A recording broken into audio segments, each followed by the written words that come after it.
نحمدہ ونصلی ونسلم علی رسولہ الکریم اما بعد. ہمارے شیخ الحدیث حضرت مولانا محمد سلیم دھورا صاحب حفظہ اللہ اس ملفوظ میں فرما رہے ہیں کہ لوگ دین میں احتیاط کو غلو، اور بعض لوگ بہت سی ایسی چیزوں کے کہ جو حرام اور مکروہات تحریمیہ ہیں ان کو بھی آسانی کے نام پر حلال اور مباح قرار دے دیتے ہیں. ایسی چیزیں کہ جو جائز نہیں ہیں ان کی بھی گنجائشیں نکالنا شروع کر دیتے ہیں، یعنی کسی قسم کی کوئی مشقت برداشت کرنے کے لیے تیار نہیں ہے.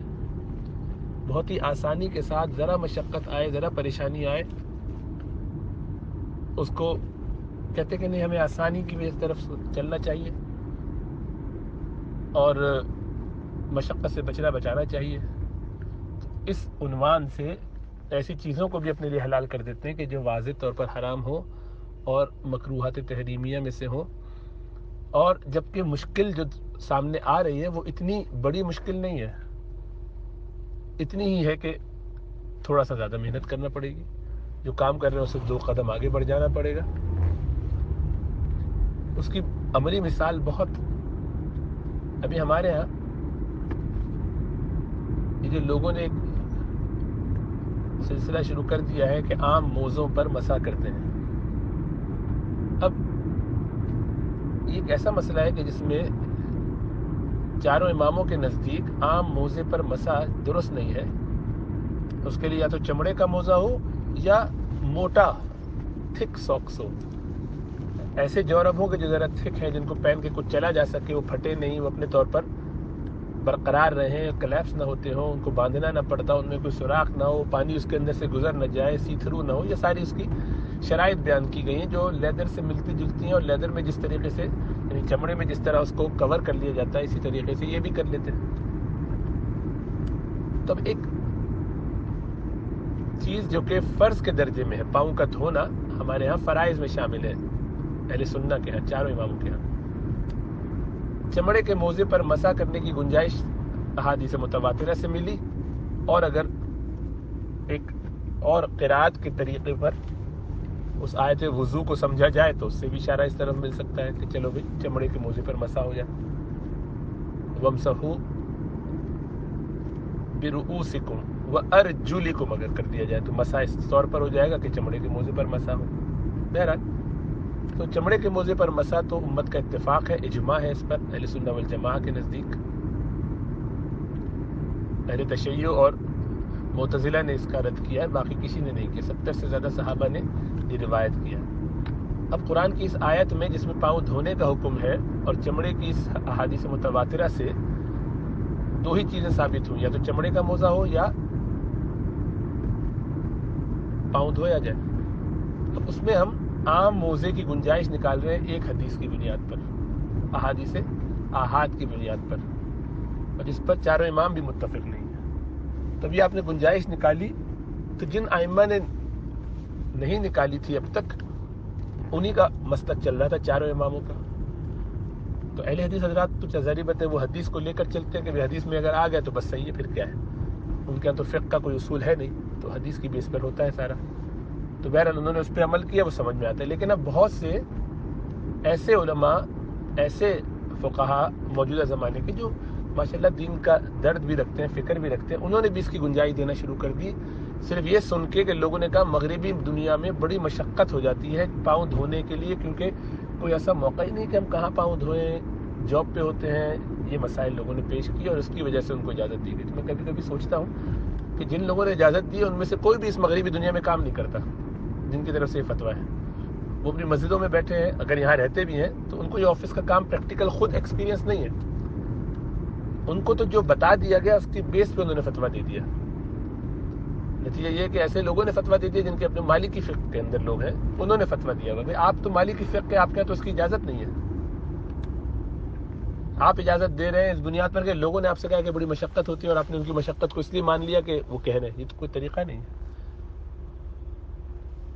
ہم تو یہاں باقاعدہ ہاسپٹل میں کام کرتے ہیں اور 20 سال سے کر رہے ہیں الحمدللہ. ایک دن ایسا نہیں ہوا کہ کبھی مسئلہ پیدا ہوا پاؤں دھونے کے لیے, کبھی مسئلہ نہیں ہوا 20 سالوں میں, ایک دن بھی نہیں. اور میڈیکل کی فیلڈ سے زیادہ ٹف فیلڈ نہیں ہو سکتی اس حوالے سے, کیونکہ آپ کبھی کس حال میں کہاں ہیں, موقع ہے کہ نہیں ہے, کہاں جائیں, آفیسز ہوتے نہیں ہیں, سب آپ ہر وقت پیشنٹ, نرس, ڈاکٹر کوئی نہ کوئی ساتھ ہوتا ہے. جس کمرے میں بھی آپ بیٹھے ہو وہاں بھی کوئی نہ کوئی آتا جاتا رہتا ہے, پیشنٹ کی فیملی, تو آپ کے لیے آسان نہیں ہوتا. لیکن اس کے باوجود کبھی مسئلہ پیدا نہیں ہوا. تو ٹھیک ہے, جونیئر ڈاکٹر کو مسائل پیدا ہو سکتے ہیں, جب ہم جونیئر تھے تو اس وقت بھی نہیں ہوا. اب سینئر ہے تو ٹھیک ہے, تھوڑی اور آسانی ہو جاتی. اس کی وجہ یہ ہے کہ آپ کے پاس لیدر ساکس یہاں پہ اویلیبل ہے, یہاں پر اسپیشل مسا کرنے کے ساکس بھی موجود ہیں. آپ باقاعدہ جو ہے سمر میں تو بالخصوص آپ وضو کر کے, یعنی آپ نہ پڑھیں, گھر آ کے پڑھ لیں, بہت ٹائم ہوتا ہے. لیکن مسئلہ یہ کہ ہم وہ مشقت, اتنی سی مشقت اٹھانا کہ اس کے لیے مجھے اٹھ کے اپنے دوسرے کمرے میں جانا پڑے گا یا دوسری جگہ جانا پڑے گا جہاں شاید وضو کرنا پڑے, وہ میں تیار نہیں ہوں. پاؤں پہ مسا کرنے کے لیے تیار ہوں, لیکن چمڑے کا موزہ تھوڑا سا گرم لگتا ہے. سردیوں کے دنوں میں کیا گرم لگتا ہے, موزے تو آپ نے پہنے ہی ہیں ایک اگست سے اوپر سے, لیکن نہیں, یہ کرنے کے لیے تیار نہیں ہے. اپنی نماز کو اس بنیاد پر افیکٹ ہو جائے وہ کوئی فرق نہیں پڑتا. اسی طریقے سے کووڈ کا جب زمانہ آیا تو اس میں لوگوں نے یہ سوال اٹھایا, اور جیسا سوال بھیجیں گے ظاہر بات ہے اس کی بیس پہ وہ جواب دے دیتے.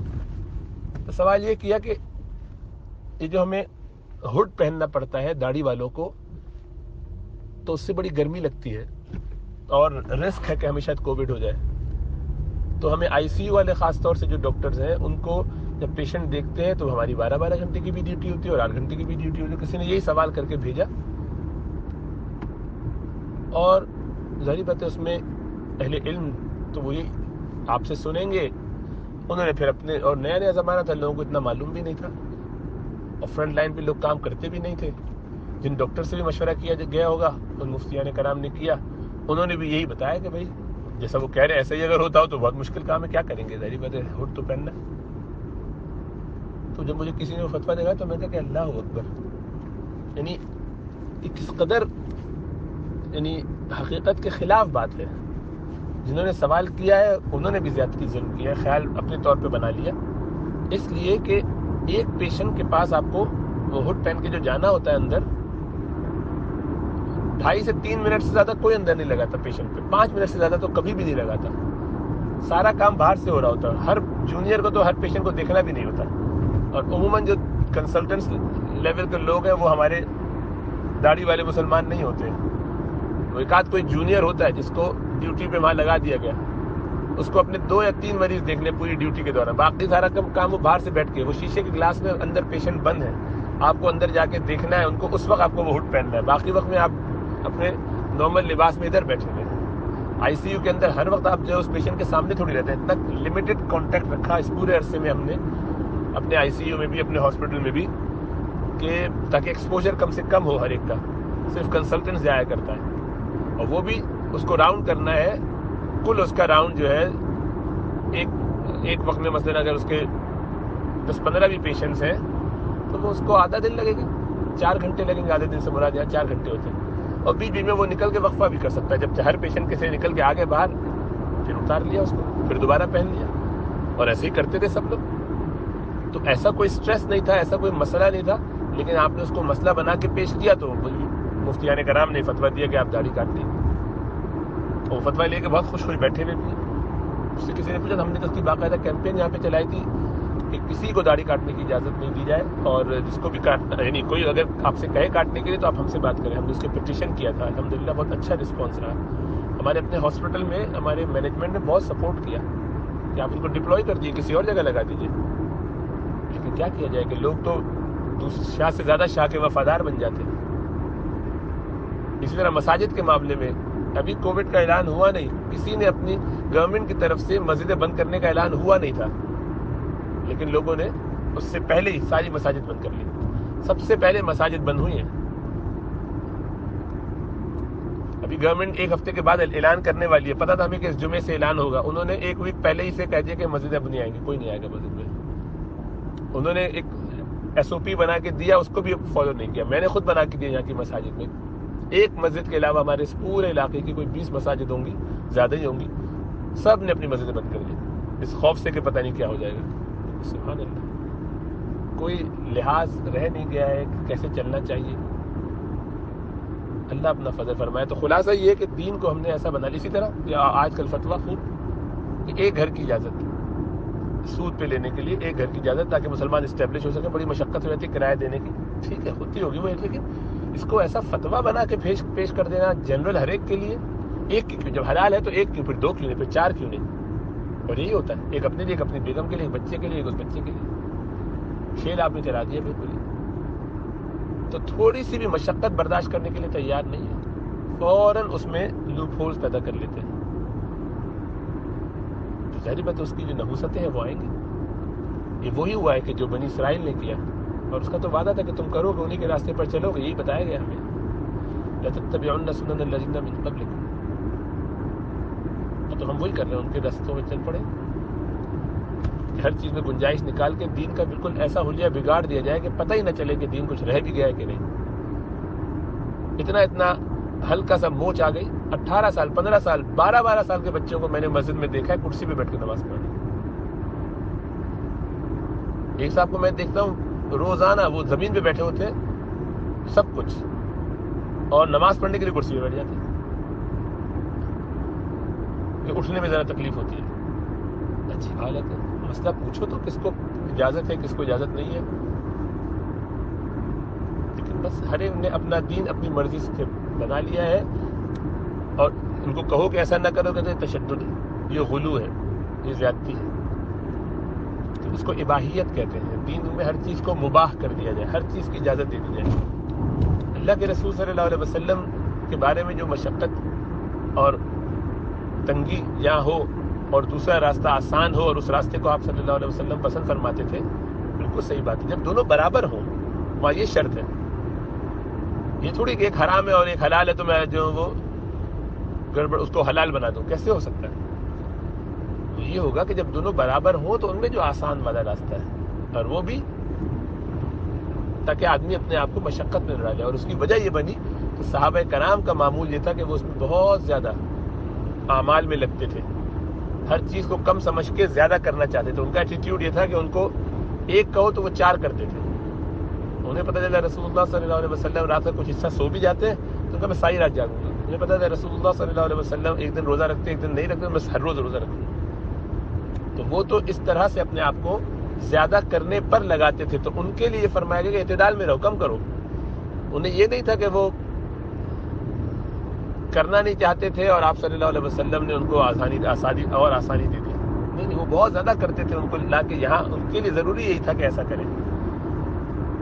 جیسے کہ ایک طالب علم سارا سال محنت کرتا ہے اور امتحان کے دن میں بھی ایک رات پہلے خوب رات بھر جاگ رہا ہے اور پڑھ رہا ہے امتحان کے لیے، تو اماں آگے کہتی بیٹا مت پڑھو، بہت کر لی تم نے تیاری، ہو گیا، آرام کرو، آج ریسٹ کر لو، عشاء کا وقت ہو گیا، عشاء پڑھ لی تم نے، اب جا کے سو جاؤ، صبح انشاءاللہ اللہ خیر فرمائے گا. نہیں، وہ صبح بھی اٹھنے کی کوشش کرتا ہے، اب امی مجھے 4 بجے اٹھا دی گا، میں تھوڑی تیاری، نہیں بیٹا آرام کرو.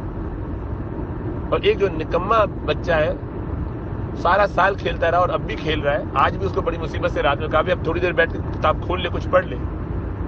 وہ کہتا امی آپ نے کہا تھا کہ آرام کرو، میں آرام کر رہا ہوں، جب صبح ہی دیکھیں گے. نہیں بھائی، تو 2 بجے اٹھ کے پڑھائی شروع کر دے اگر سونا ہے ابھی تو آج کل جو حال ہے لوگوں کا، اتنے نکمے ہیں، فرض نمازیں ان سے نہیں ہوتی ادا، مسجد میں نہیں ہوتی، جن سے ہو جاتی ہیں وہ. قرآن کا تعلق کیسا ہے، معمولات کا کیا ہے، حرام حلال سے بچنے میں 2 ڈنڈی مارنا، تو بڑے بڑے دیندار لوگ بھی اس سے بچ نہیں پاتے. وہ ان باتوں سے فائدہ اٹھائیں جن باتوں کا ان لوگوں کو کہا گیا کہ جو صبح شام دین کی فکر میں لگے ہوئے، والذین یؤتون ما آتوا وقلوبهم وجلہ، اللہ ان کے بارے میں فرمایا کہ جنہوں نے ہر چیز جو ان کو دی گئی تھی وہ سب اللہ کے راہ میں لگا دی. جو کچھ دیے گئے تھے وہ سب کے سب اللہ ہی کو قرض کے طور پہ لگا دیا. مال ہو، جان ہو، صلاحیتیں ہو، وقت ہو، سب اپنے گھر والوں کو سب کچھ لگا دیا. وقلوبهم وجلہ، اور حال یہ ہے کہ ان کا دل ڈرتا رہتا ہے، خوف اب بھی رکھتے ہیں کہ پتہ نہیں قبول ہوگا کہ نہیں ہوگا. یہ ایسے درجے کے لوگ ہیں جن کے لیے کہا جاتا ہے بھائی آپ ذرا سا کم کیجیے، اعتدال پہ آئیے، اتنا محنت نہ کیجیے، اتنی جان اپنی ہلکان مت کیجیے. ہم نے وہ جان ہلکان نہ کرنے والی بات لے کے اپنے لیے لگا لی، جنہیں کچھ کرنا نہیں ہے، کرتے نہیں. تو اس طرح ہم نے دائرہ جو پھیلانا شروع کیا ہے ہر چیز کو مباح قرار دے دے کر، تو بس اب کیفیت یہ ہو گئی ہے کہ بچپن میں آپ سنتے تھے کہ بھئی جناب 17 رکعتیں عشاء کی پڑھنی ہے، 12 رکعتیں ظہر کی پڑھنی، تو وہی پڑھتے تھے. جیسے تھوڑا تھوڑا سا علم بڑھا کہ ضروری نہیں ہے، تو اب ضروری نہیں ہے تو چھٹی. اکثر مرد حضرات وہ فرض پڑھ لیں اور سنت موقعہ جن کو توفیق ہو جائے یا بہتر، بس نوافل کا کوئی اہتمام ہی نہیں ہوتا.